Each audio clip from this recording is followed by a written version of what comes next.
There's a moment most men recognize but rarely talk about. You wake up, check your phone, and for a split second, you hope there's a message from her. When there isn't, your mood drops. When there is, suddenly the day feels lighter, more meaningful, almost like you matter again.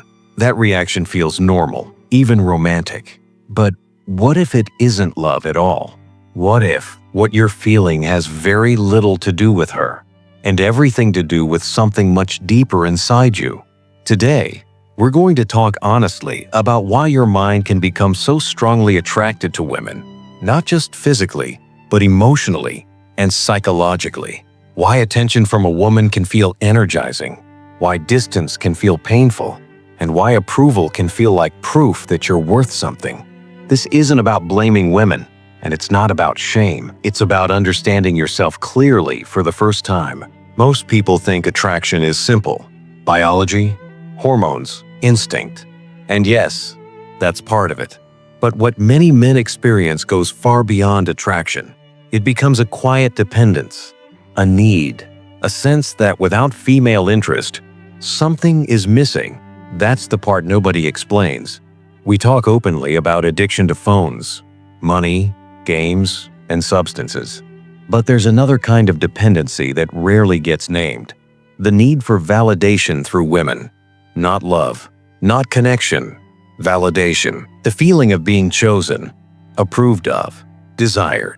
This shows up in subtle ways: overthinking texts, staying in relationships that don't feel right, feeling confident only when someone is interested in you, feeling invisible when no one is, planning your life around what might make you more appealing, measuring your value by attention. This isn't weakness, it's conditioning. A man caught in this pattern often believes he's chasing love, when in reality, he's chasing relief.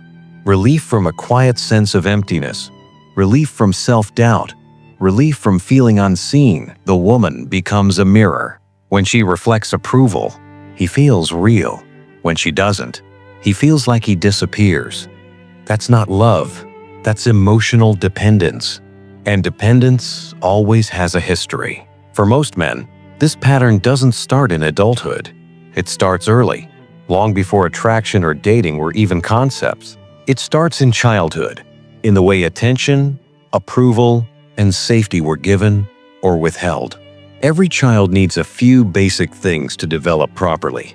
They need to feel valued without having to earn it. They need guidance, structure, and encouragement. And they need examples of what adulthood looks like. When one or more of these pieces is missing, the child adapts, not consciously, but emotionally. If a boy didn't feel consistently seen or affirmed, he learns to seek that feeling wherever he can find it. If he only received attention when he performed well, he may grow up believing his worth depends on pleasing others. If guidance was absent or inconsistent, he may enter adulthood unsure of himself and hungry for reassurance. These adaptations don't disappear when you turn 18. They quietly follow you into adult relationships. This is where the role of the father becomes important, not as a villain, but as a developmental influence. A healthy father figure helps a boy build internal confidence. He provides challenge, structure, and eventually, independence. He helps the boy feel capable, grounded, and secure in himself.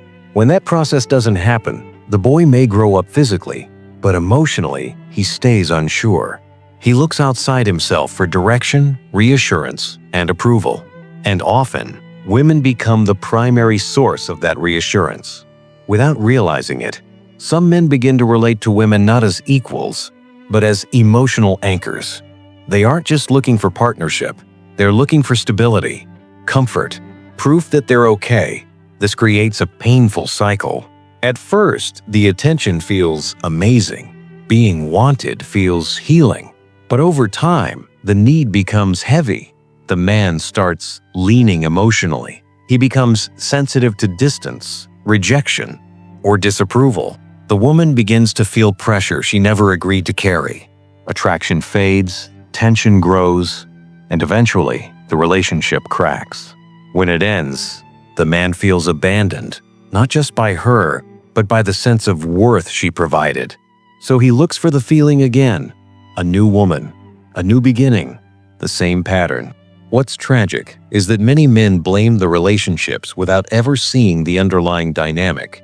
They think they chose the wrong person, when in reality, they were asking for something no partner can give, the job of repairing an old wound. This is why so much modern content feels strangely comforting or controlling at the same time. Some content soothes endlessly, telling you that you're special, that everything will work out, that you deserve love without effort. Other content shouts discipline, pressure, and harsh motivation. Both are appealing for the same reason. They fill emotional gaps. One feels like comfort without responsibility. The other feels like direction without connection. Neither leads to real growth. Real growth is uncomfortable because it asks you to stop outsourcing what you were never taught to build inside yourself. It asks you to accept a hard truth. No amount of external attention can fix an internal lack. No relationship can replace self-trust. No validation can permanently erase insecurity. This is the moment most people avoid. Growing emotionally means learning to give yourself what you once looked for elsewhere. The ability to self-soothe without escaping. The ability to self-challenge without self-hatred. The ability to be alone without feeling incomplete. This doesn't mean rejecting relationships. It means changing the reason you seek them. A man who has done this work still desires connection, but he doesn't depend on it. Rejection hurts, but it doesn't break him. Attention feels nice, but it doesn't define him. He can choose a partner instead of clinging to one. Ironically, this is what makes relationships healthier and attraction more natural. Not neediness, not performance. Stability. The hardest part of this process is honesty. Admitting that what you called love was sometimes fear. Admitting that what you called attraction was sometimes avoidance. Admitting that what you wanted wasn't a partner, but relief from yourself. But that honesty is also the turning point. If you recognize yourself in this, don't feel discouraged. Awareness is power. Once you see the pattern, you can stop repeating it. You can build a life that feels meaningful even when no one is watching. You can become someone who wants connection, not someone who needs it to survive emotionally.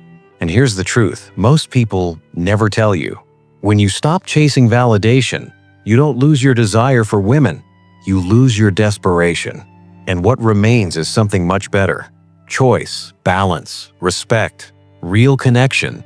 So ask yourself honestly, are you seeking companionship or rescue? Are you drawn to women or to the way they make you feel about yourself?